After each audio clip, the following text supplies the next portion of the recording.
Hey team, in today's quick training, I'm going to be going over the 5 chiro jargon words/terms that you should never share with patients because it's only going to hurt your retention, it's going to stop you from growing the practice faster, knocking out debts, creating the future you want, and everything that you deserve as an incredible chiropractor. I'm Dr. Josh Wagner of Patient Mastery, where we help amazing chiropractors just like you become the go-to chiropractor, more time off, double your collections, and on a pathway to financial freedom by giving the exceptional patient experience. So here's the first one.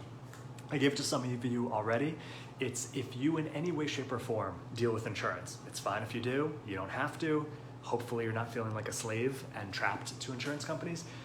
But when you're going over a patient's plan and financials, or your CA or office manager, if you ever say insurance covers X, whether it's visit numbers, dollar amounts, or anything else, the second you say covers, the patient thinks, oh, well, insurance knows what care I should get based on my condition, so why would I need more than that? Really, really important. You already know you struggle with this because it's part of society, but when you say insurance covers this amount of your care, you're immediately making them perceive, well, why would I need more? Isn't insurance supposed to be for my health? Isn't insurance supposed to be my ally? Isn't that what I'm paying for? So they know what to cover and reimburse? So the second you use that term, it's an uphill battle for you to justify. I don't care what the x-rays say, I don't care what the scans say, or what your chiro jargon 40-minute ROF says. The second you say insurance covers this, and you have to do the rest of this, or this is the extra, whatever the mumbo jumbo you say is, you're banging your head against the wall, and that's why practice isn't growing faster, and that's why you're not doubled collections already, if you're doing that. So what you need to shift is, rather than insurance covers, insurance contributes. Contributes is a portion. Contributes does not give them authority. Coverage gives them authority. Contributes is, yeah, they're your ally. Everyone knows insurance, is only getting worse, isn't great for docs or patients. Your insurance contributes this much to the care you need. And when I say contributes, not visit numbers, but dollar amount. Now, that's the major premise. In Patient Mastery, we show you whether you're in-network, out-of-network, a mix, cash, and insurance, whatever the structure is, how to present it so easily, so elegantly, so non-confusingly to patients. Even when you're just trying to tell them the truth and how everything works and what they need, you're most likely doing it all wrong, because that's what most chiropractors and our profession does, all wrong. So we show you how to do it so simply and so easily with paperwork that is so crisp and clear, so patients don't get stuck in the weeds thinking, is this right? Do I need to call them? Do I need to speak to my spouse? And it's just, hey, awesome, can we start today? So the first thing you could do right now is you and your team never say the word coverage, change it to contribution, and never, ever, ever say insurance contributes, the first X visits, but we're gonna do this number of visits. Don't even say that, just dollar amount. Okay, that's number one. I gotta go quick because I got a kickoff call with a bunch of awesome docs starting Patient Mastery in like 10 minutes. Second one, does your team ever use, over the phone or in person, super bill to patients know how they can get reimbursed on their own through insurance? Now, I know that's common lingo, not just in chiro, but in healthcare. However, for chiropractors and patients, because chiro isn't the standard, it's not the mainstream, it is often seen as elective or optional. It's not, I need to do this, like I need to have orthopedic surgery, or I need to get radiation for cancer, even though that may not be what you do, that's what your patient thinks, the general public. So when they use the word super bill, that's like 2 words combined into one and they both suck. Super means it's gonna be really big, it's really massive, and bill means something you gotta pay. Sounds awful. You think about how many times you've been told, oh yeah, just say that to patients. You're gonna get a super bill. Sounds awful. This is gonna be expensive and scary. No, how about you use what 99% of all businesses and transactions use in the history of the world is, we're gonna give you a receipt. So if you have patients pay up front, and they're gonna get reimbursed directly through their insurance. It's absolutely fine if you wanna do that model. Just say, hey, we're gonna give you a receipt so you can get reimbursed directly from your insurance company. If you wanna get a little more savvy, you can say, we find that you often get reimbursed quicker and better than the doctor's office, which my experience in practice was true, and I'm never gonna tell you to say anything that isn't true, ethical, or in integrity. So, yeah, no more super bill, switch it to receipt as soon as possible.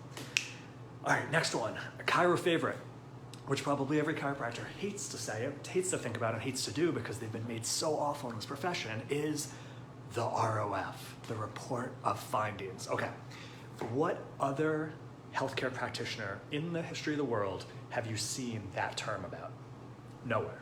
So why make us even more different, more skeptical, more confusing to the typical patient who goes to medical doctors?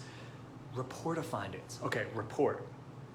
What does report make people think? Oh, I'm back in high school and I gotta do a report and that sucks and I don't wanna do it. So now there's already a money issue with chiropractors and patients, because chiropractors for the most part don't believe they deserve to get paid well for their service. Patients don't wanna pay because no one wants to pay for anything. So we already have that issue, and we don't have the stature of medicine. So we already have that issue. Now you're gonna throw in terms like, oh, you need to come to a report in order to pay me. No, get it out of there. What I switch it to is, well, every other, whether it's a dentist, medical provider, use the term treatment plan. I'm gonna go over your treatment plan. Now, I understand as a philosophical chiropractor, you may not like the word treatment, and if you don't wanna use it, I don't want you to use something that so conflicts with your philosophy. And I'm not being facetious here or sarcastic. Like, I get it. If it makes you feel bad, don't. So why don't we just switch it to a normal English word, like recommendations. And there's no weird energy in you because those 5 coaches that you used taught you this hour-long report of findings that you never have your mother sit through, and it made you feel like a salesperson. It just felt awful. Or maybe it was a 5-minute conversation, but it still made you feel like a salesperson and awful. And every time you use that term, or with your team, it causes that tension in your body. That's no way to be through practice. So maybe just switching it to recommendations. Oh yeah, that's a normal term. Like, I'm gonna go over the recommendations. That feels really honest and normal. And so it's gonna feel really honest and normal to the patient too. What's the term that feels right to you? Treatment plan, recommendations, maybe it's something else, but I guarantee report of findings and ROF isn't it. It's weird and confusing to the patient, and it elicits a lot of stress in chiropractors who were taught one of the most important aspects of your whole practice, getting people to start care, follow your recommendations, and pay for it. Such a traumatic experience of teaching, the fear tactics, the gloom and doom, it's gonna take an hour to get this person in a closed door and their spouse had to come and leave work and then come to an evening class to start chiropractic care, and just so stupid and so outdated. So that's the first 3. The next 2 are kind of one and the same. It's one of the next linchpins to successful practice is patients choosing to stay with you, whether immediately after they get well or after their initial plan, or when they need you, like they're constantly coming back because life is stressful and they're gonna keep needing things that they think chiropractic is for.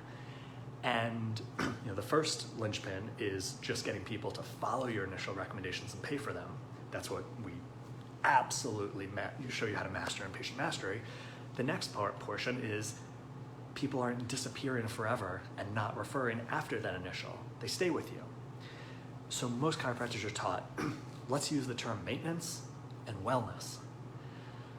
All right, and there's other, there's prevention and protection, and they're all awful. None of them really work, and that's why if you're using them, you probably notice a very small percentage of patients just continuing through, and it feels like you're banging your head against a wall. You're in practice 10, 20 years, and you still need 20 plus new patients a month just to keep the same volume.